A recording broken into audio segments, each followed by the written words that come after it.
Good morning, everyone. Morning. Oh. Aren't these guys beautiful? I love it. I absolutely love it. I always say it every time I come up after praise and worship. I wish I didn't have to come up. Just get to continue to listen to those guys. Let me start by saying thank you so much for having me here this weekend. What a joy it has absolutely been to meet so many of you and have the opportunity to share a little bit about our story and our heart and how God's moved in our life. Today they've asked me to speak specifically about vertical connections, about how we live our lives specifically in touch and staying in touch with God and the purpose that He gave to us. I'm going to start by asking you something. What if I told you that the only things you'd have in your life tomorrow when you awoke were the things that you thanked God for today? Amen. Okay? Think of how that would change the way you go about today, how you treat each other, what you would value, where you would spend your time. What would you consider to be the most important things that God's given you? Perhaps your family, your health. How about your job? Would it be your home, your car, or your boat? Let me tell you a secret. God is less concerned about what you do, what you earn, what you become, what you accumulate. After all, you can't take that with you to heaven. You can't take your title to heaven. You can't take your money to heaven. You can't take your wealth, your fame, your house. And guys, I'm sorry, you can't take your favorite fishing pole. The only thing you can take to heaven is you. Okay? You, the connection you make with God, your character, your spirit, and the person you become in your life.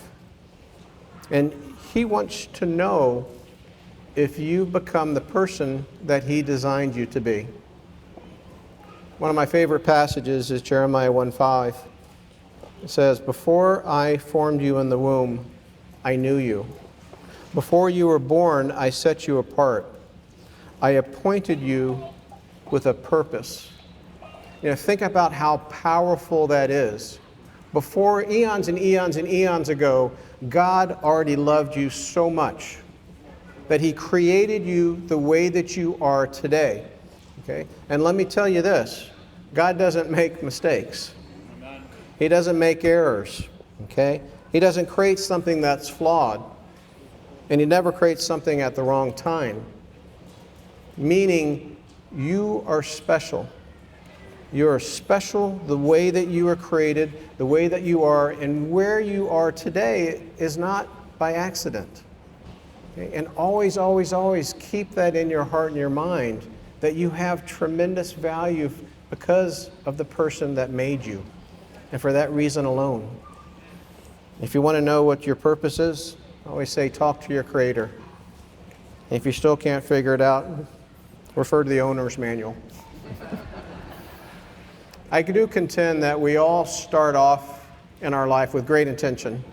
Okay, whether we're coming out of school or we're growing up or we're getting to a milestone, I often say that we start off pursuing a passion, but so often, sometimes we end up settling for a paycheck. Instead of making a life, we find ourselves all of a sudden making a living. Okay? We mistakenly think that we'll be happy with the bigger title that we have or the more money that we make. But I will tell you firsthand that true happiness comes when our actions align to our purpose. When what we're doing on a day-to-day basis is aligned to what God made us be doing. All of a sudden, the money doesn't matter, the time doesn't matter, the title doesn't matter. We find true happiness. And I contend that there's a third wheel on this. When our purpose lines up with our actions, and when our actions are being done to build the kingdom, to help other people, that truly is when we come alive. We're doing what God intended us to be doing. And I love it, I love it, I love it. And sometimes you ask, well, how do I know what my purpose is? I love asking kids in particular, what do you want to be when you grow up? You know why? Because they'll say, I hear it all. Oh, I want to be a fireman, I want to be an astronaut, I want to be a dancer, I want to be a football player, I want to sing in the choir. What's beautiful about that? Nobody has told them what they can't do yet. Nobody's told them you're not smart enough, you're not fast enough, you're not pretty enough. You see, the story we begin to believe determines the life that we live. Okay? The story we begin to believe determines the life we live. Not the story that God gave us, but the story that we believe. There's a recent Harvard study that showed by the time that we're 17 years old, on average in the United States, we've heard "no, you can't" an average of 150,000 times.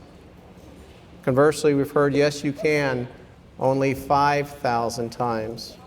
That's 30 no's to 1 yes. That creates a powerful, powerful belief of what we can't do in life. The leading reason people fail to reach their potential is due to low self-esteem.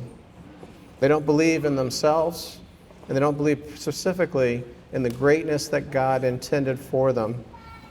And I tell you this, rest assured, if you put a low level of self-esteem on yourself, the world's not going to raise the price. It all starts in here. What you believe, what you tell yourself.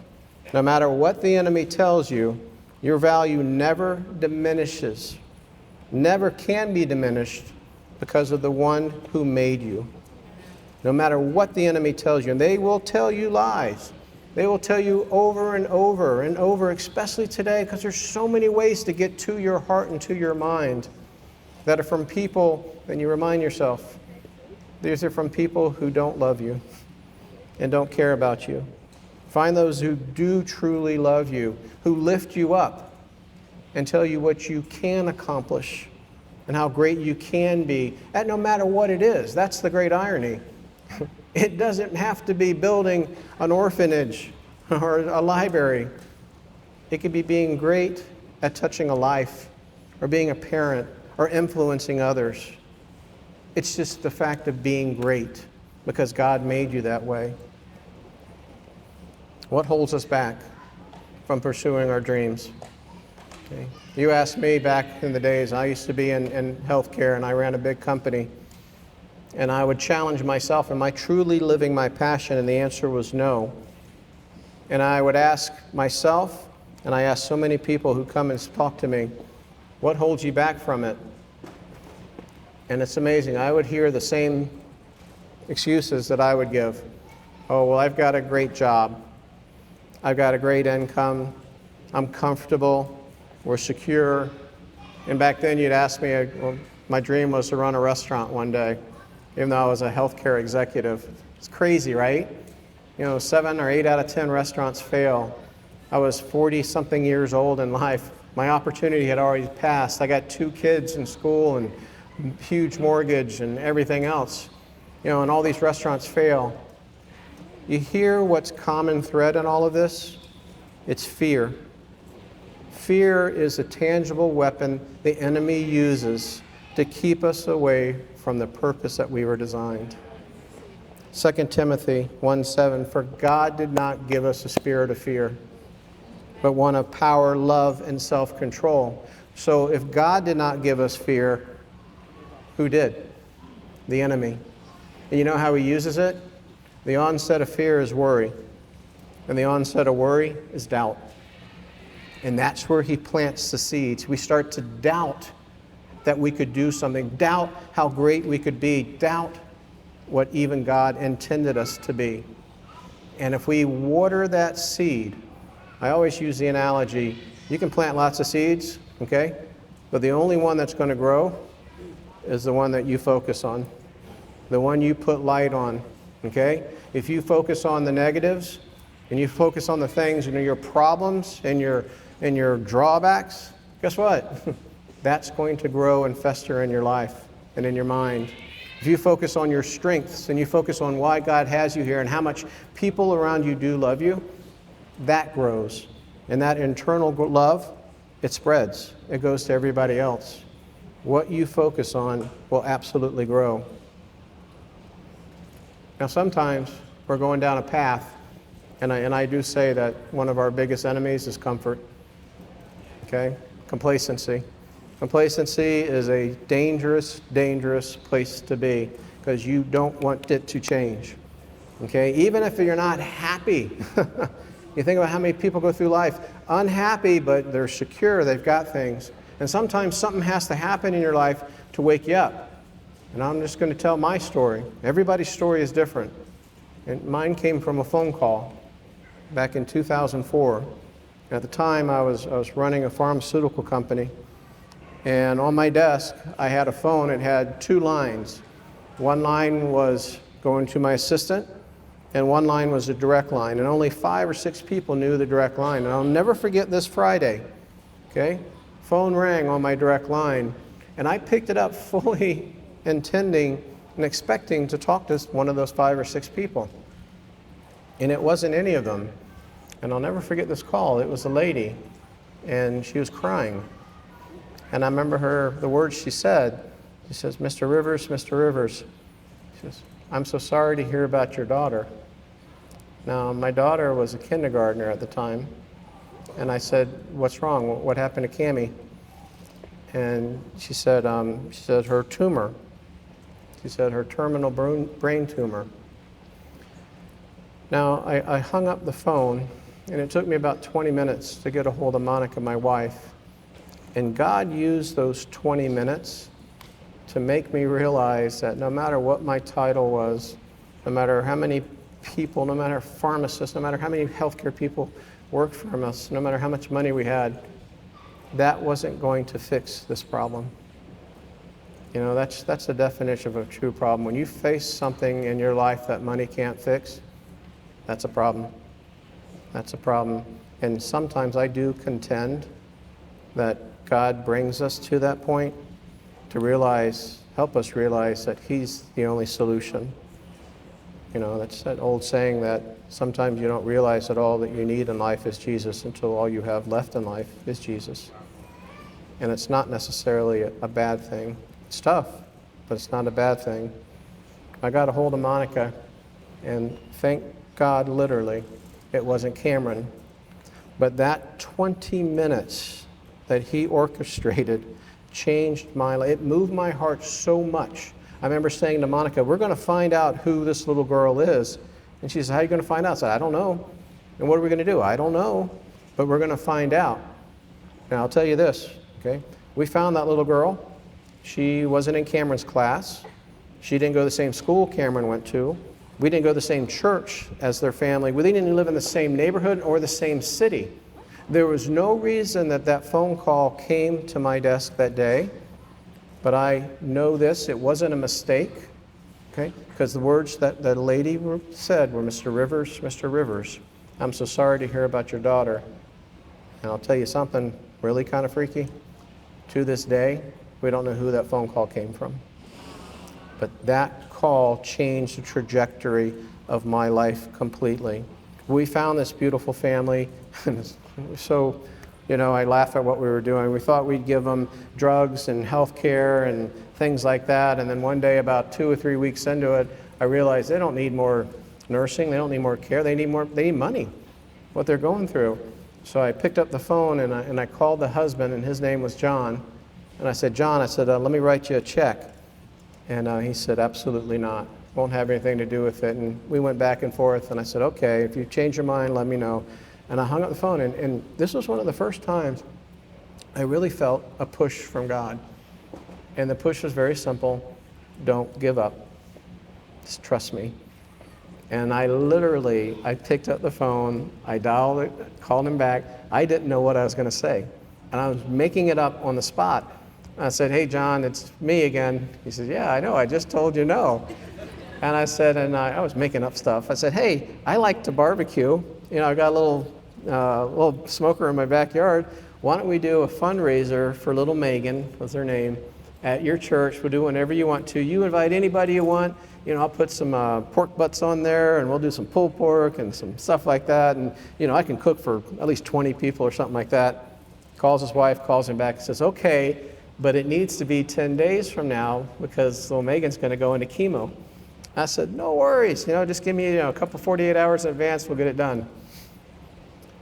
450 people RSVP'd for this event that was coming 10 days later, okay? I didn't have the equipment, I didn't have the know-how, I didn't have the storage. I was a healthcare executive. You know, I didn't know how to do this. This was a backyard project that I just loved to cook, you know? And that's when God showed up. He sometimes, just like Gideon, he brings you to a point, okay, where you can't do it by yourself on purpose. And it was just amazing. People started lining up and started coming into our lives and helping, and it just kept getting momentum every day. And I remember one day Monica called me up, and she says, our office was up in Lake Mary. She says, "You better get home." And I said, "What for?" She says, "Oh, you'll see."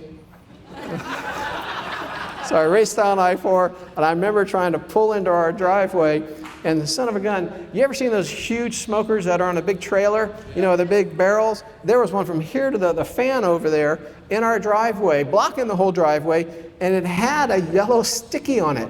And it simply said, "Hey, John, heard you might need this. Call me when you're done." And you know, the funny thing was, I never met the guy until like 3 or 4 years later when he came into the smokehouse. But that was just one example of things, just refrigerators and things just started showing up. And I learned just a great lesson about community, you know, and relations and connectivity and how you can move a mountain when everybody comes together for a single cause. And 10 days later, we fed all those 450 people, and you know, we raised lots of money for this beautiful little girl, and nobody got sick. So I said, "This is great." And I'll never forget that night. I was laid out. I was because you know, you work behind a desk, you don't do a lot of physical activity, you know. And Monica comes over to me and she's poking me. She says, "How you doing there, big guy?" I said, "Oh, I'm so alive." She says, "No, you're not looking so alive." I said, "I want to do this." And I couldn't articulate what it was, but you know what it was? I took my passion, okay? That purpose that God gave me for the love of cooking, it became my activity, soon to be my occupation, and I did it to help others. It was that alignment, and no matter how much money I was making over here or how much, it didn't matter anymore. That's what I wanted to do. And for the next 4 years, out of our garage, we ran our barbecue ministry. And anytime schools or kids or churches called and they needed money, if we wrote them a check, we would. But if they let me, I said, "Well, I have a smoker." I said, "I'll come and I'll cook for you, and we'll raise money, and everything goes for your cause." And they would say yes. And over the years, it got bigger and bigger and bigger. And Monica says, "You're just doing this so you get bigger smokers." Year over year.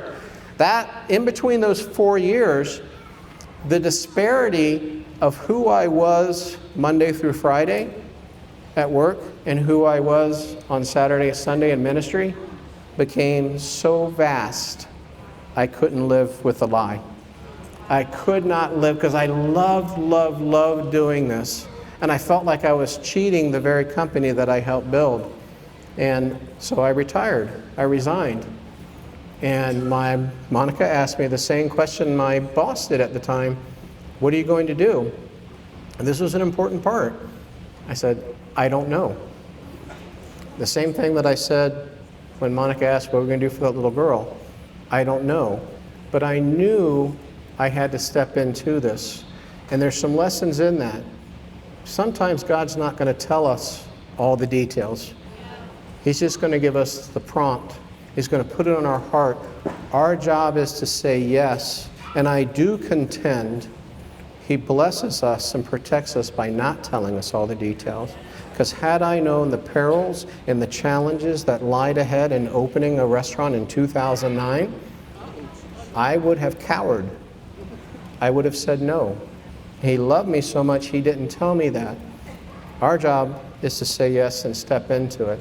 And that's exactly what I did. So after those 4 years, that last year in the garage of the ministry, because I was retired, I had lots of time to do more cooking. We served, I think, over 40,000 people in the ministry. And, you know, we always tell people, okay, we moved into a restaurant. No, we didn't. Monica kicked us out of the house because we were making such a mess. And we found this little teeny place. Anybody ever go to our first little store on Fairbanks?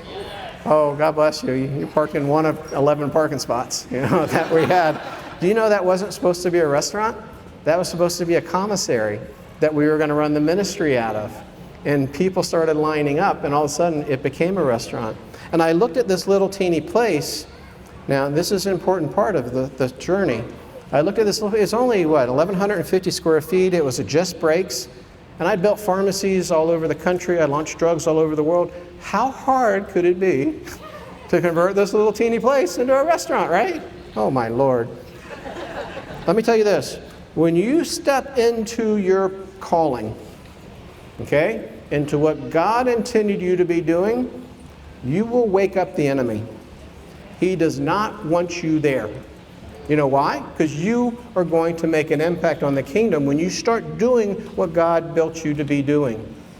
And sure enough, man, the problem started the moment we went into this. Okay? It was supposed to cost us $380,000 to build, total and open, and it was only supposed to take 4 or 5.5 months. I literally have the original quote framed at my office.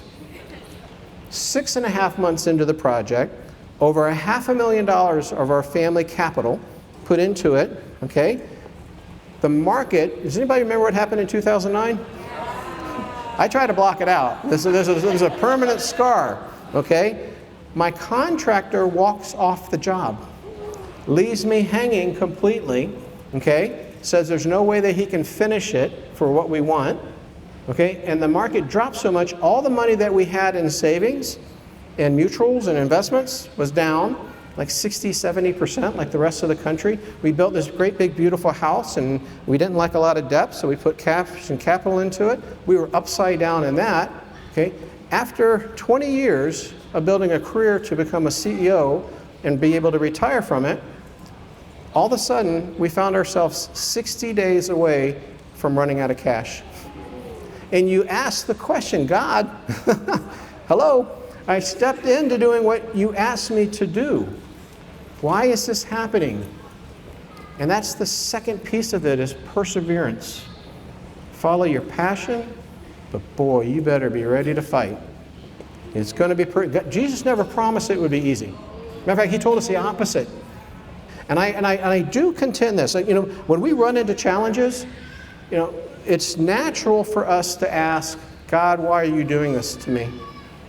And what I've learned over the years is the discipline to ask, God, what are you trying to show me? What are you trying to teach me? If you truly believe that everything that happens to you in life, you know, God is making you stronger, okay? And He's making you stronger and He's bringing you closer to Him so that He can give you more to build more of a kingdom impact. But you've got to take those steps along the way.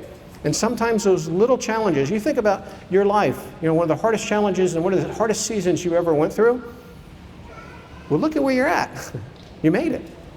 You're here. You look back on some of those like, oh yeah, I don't want to do it again, but I did it. And you know what? You probably had another challenge after that and another challenge after that. I said it earlier this morning on the podcast. You know, there's a theologian, Kierkegaard, 19th century. He said that we tend to look at our lives, things tend to happen in our life as we look back, but we tend to understand why things happen to our life as we look back on them. We might not understand why things are happening to us on a day-to-day basis, but there's always a reason. And if you truly trust that your Maker loves you and is taking care of you, you know, He's never going to put anything in front of us that He already hasn't armed us to overcome. And I fall back on that all the time. And I promise you, even when you get to this next level, there's just more challenges and more. That's just the world we live in. You know, perseverance is so strong. We're all going to experience storms in our life. And the thing that I always encourage people is, you know, the storm itself is going to happen. We just have to be prepared. We have to have that solid foundation. And something I wrote a long time ago, storms are inevitable, but the anchors that we set are immovable. And if we set that anchor in solid ground, no matter how strong that storm is, we're going to make it through at the end of the day. Well, I will tell you this. Right as we were at the very bottom, we're about to run out of cash. I get a call from my old boss. and it was a temptation. And he said, John, we're going to buy 3 pharmacies. We're going to put the assets together here in Orlando, and we'd like you to be the CEO of it. And thank goodness for my wife. This was on a Friday. I said, I'm going to call you back on Monday and let you know after we pray about it this weekend. And we prayed about it, and Monica told me, she said, you know, if you really believe that this restaurant crazy dream of yours is what God wants you to be doing, I will stand by your side, okay, even if we lose everything. And I am so thankful for her and her faith and her strength, because that carried me through. And I passed on that opportunity. And if you look at the end of the book, 90 days later, that conglomeration, that opportunity fell apart. The deal fell through. It wasn't an opportunity, it was a temptation. And had I stepped into it, I would have lost out on the blessings that God had intended. And literally, the week that I said no, that Monday, God stepped in and he filled those holes. And it taught me a lesson that there is balance between obedience and blessings. And Isaiah talks about it an awful lot.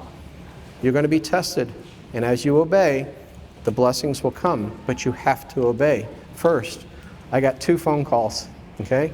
The first phone call came from a friend of mine who had a Bible study up in Longwood area. And that Tuesday in particular, there's one of the guys in the Bible study that goes down Fairbanks, gets his coffee, goes to I-4 and goes up there, and he goes to the Bible study, and he's ashen white, okay? He's sweaty, he's shaking, and my friend says to him, his name was Brad, what's wrong, Brad? He says, I had the most weird, bizarre experience today. I was coming down Fairbanks, and I go past this little teeny construction site, and I swear God talked to me, spoke to me, and my friend asked him, what did he say? He says, well, the guy who's building this is in trouble. He's doing my will, and he needs your help. And my friend running the Bible study knew me, knew how much trouble I was, knew he didn't have much help. He says, he absolutely needs your help. So the guy's name was Brad Watkins, okay? Brad Watkins was a partner in a construction company called Friedrich Watkins. Friedrich Watkins had 2 clients in town, Disney and SeaWorld, okay? Friedrich Watkins got me to opening, to CO to opening. Remember I said we were down to 60 days of cash? He got me to opening in 59 days later of the 60. We were down to 1 day of cash left. The second phone call came from that weekend, and I missed the call, which I don't understand how I did. We were in the truck. We were coming back from the beach because the beach was free, and we spent a lot of time there. And the kids were in the back seat, and I looked down on my phone, and all of a sudden I had a message. I said, that's really weird. The phone didn't ring. And I'll never forget it. It was on Bluetooth, and the speakers were on, and I played it, and I'll never forget that message. Mr. Rivers, he said, this is Dan Cathy. He says, I work at Chick-fil-A. I'm like, you don't work at Chick-fil-A, you own Chick-fil-A. He says, I just had your brisket and your sauce. He said, that was the best thing I ever had. And he says, I really felt God told me I'm supposed to reach out to you and help you. Out of the complete blue. Dan stepped into my life, and you know what he gave me? One of the greatest gifts and one of the greatest lessons. He didn't give me money, he didn't give me equipment, he gave me encouragement. He used his experience, and he was available to me anytime I call, 15 years ago to this very, very day. And the lesson that he taught me is that the one thing that we all have is our time and our experience. And we can bless people around us with that tremendous, tremendous gift. It has nothing to do with money. Nothing. You don't have to get them a job. You don't have to open. Just encourage them. And I tell my team every day, every person that walks in that door that you greet, you have a chance to impact their life just by the way you treat them. The words you use, the sincerity in your heart, the way that you look at them, how you compliment them. You never know. All those lifts up. It makes somebody a difference in their life. It was the day of opening, October 26th in 2009. We were literally down to 1 day of cash. There were I had 12 employees and myself.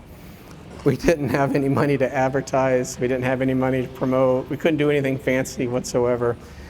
We all stood, I remember that morning, in the little entry area, and we prayed, we held hands and prayed, and I told the team, I said, I don't know what's going to happen after this week.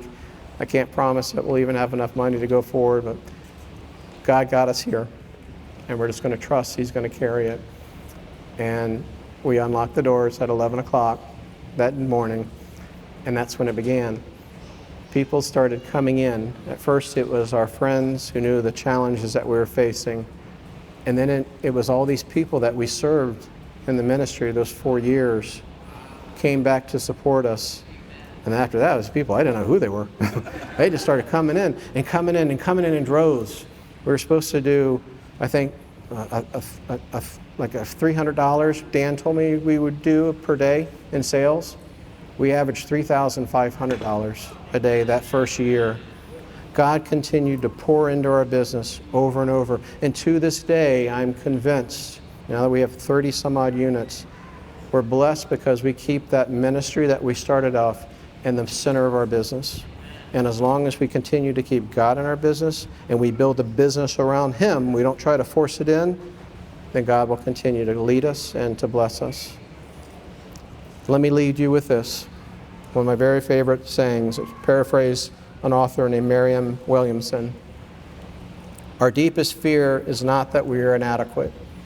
Our deepest fear is that we are powerful beyond measure and capable of achieving all that we are called to do.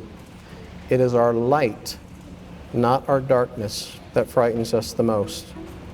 I pray each and every one of you listen to that prompt, and you do not listen to all the shortcomings and all the fear and all the doubt and the worry. You should trust that God made you special, every one of you. He made you beautiful because of who you are, and He made you capable of achieving all that He's put on your heart and you're able to dream about.